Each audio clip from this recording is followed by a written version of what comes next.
You're not broke because you're bad with money. You're broke because the system is working exactly as it was designed. Its purpose isn't to make you wealthy. It's to make you predictable, manageable, dependent.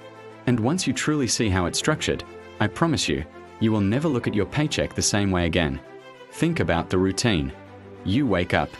You check your phone. You rush to work. You trade hours of your life for numbers on a screen.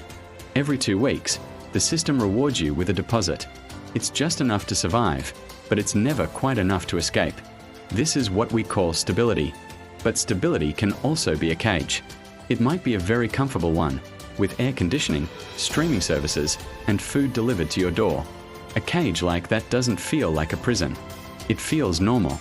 And normal is the most powerful control mechanism ever invented. Just look around you. The hardest working people are rarely the richest. Think about construction workers, nurses, factory employees, or small business owners drowning in stress. Effort is absolutely everywhere, but wealth is not. Why? Because the system doesn't reward raw effort. It rewards ownership. Ownership of companies, ownership of land, ownership of intellectual property, ownership of financial instruments. If you don't own the assets that generate value, you are essentially renting your entire existence from those who do. They tell you to just increase your income. Get that raise. Switch to a higher paying job. Work overtime. But income is linear. It moves in a straight line. More hours and more stress equals slightly more money. Meanwhile, assets grow exponentially. Stocks compound. Businesses scale. Real estate appreciates in value. Income is fundamentally about survival. Assets are about leverage.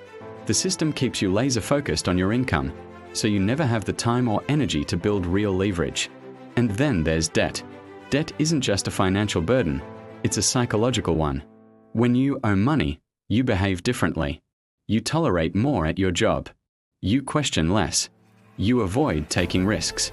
You stay quiet when you should speak up. Student loans, car payments, credit cards, mortgages stretch to their absolute limit.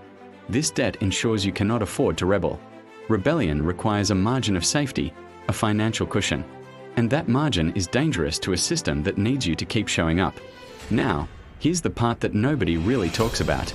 You are not just being financially managed, you are being mentally managed. After 8, 10, or even 12 hours of work, your brain is exhausted.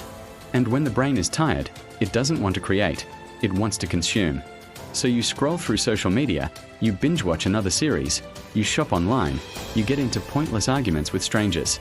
The system doesn't need you to be uninformed. It just needs you to be distracted. Because distraction delays awareness, and awareness is always the first step toward financial independence. They tell you to save your money, but they don't properly explain the silent thief that is inflation. Inflation doesn't knock on your door. It doesn't send a warning. It just quietly, slowly, and relentlessly reduces the value of your stored labor, your savings. If you're just saving cash without investing it, you are invisibly moving backward year after year.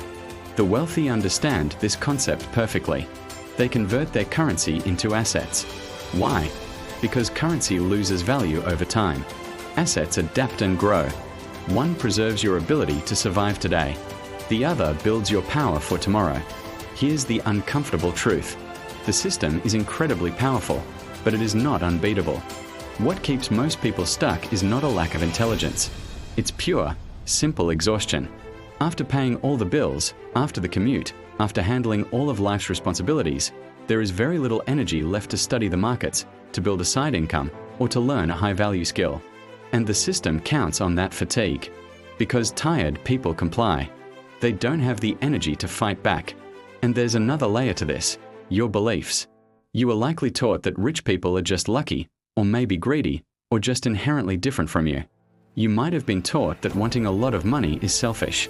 So even when a great opportunity appears right in front of you, you hesitate. Because deep down, you associate wealth with something negative. And you will never truly chase something that you subconsciously reject. The wealthy don't view money through a lens of morality. They see it as mathematics. And math has no emotions. Everything changes the moment you start asking a different question. Stop asking, how do I earn more? And start asking, what can I own? Can you own a few shares of a company? Can you own some digital assets? Can you build a personal brand?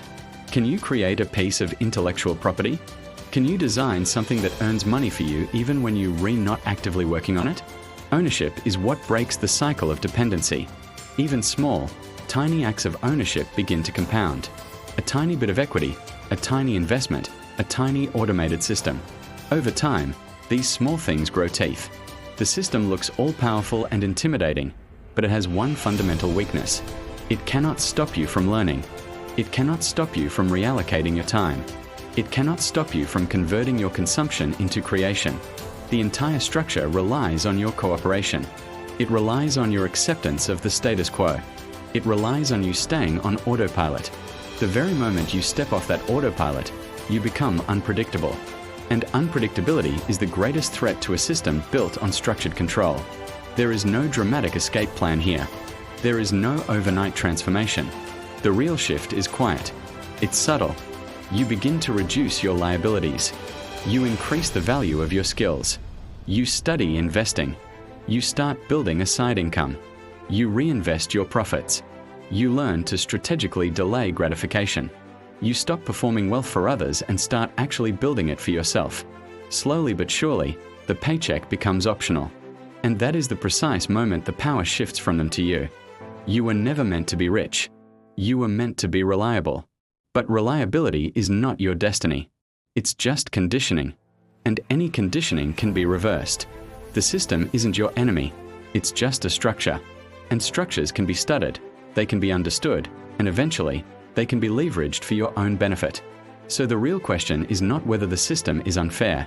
The real question is, now that you see it for what it is, what are you going to do differently? Thanks for watching.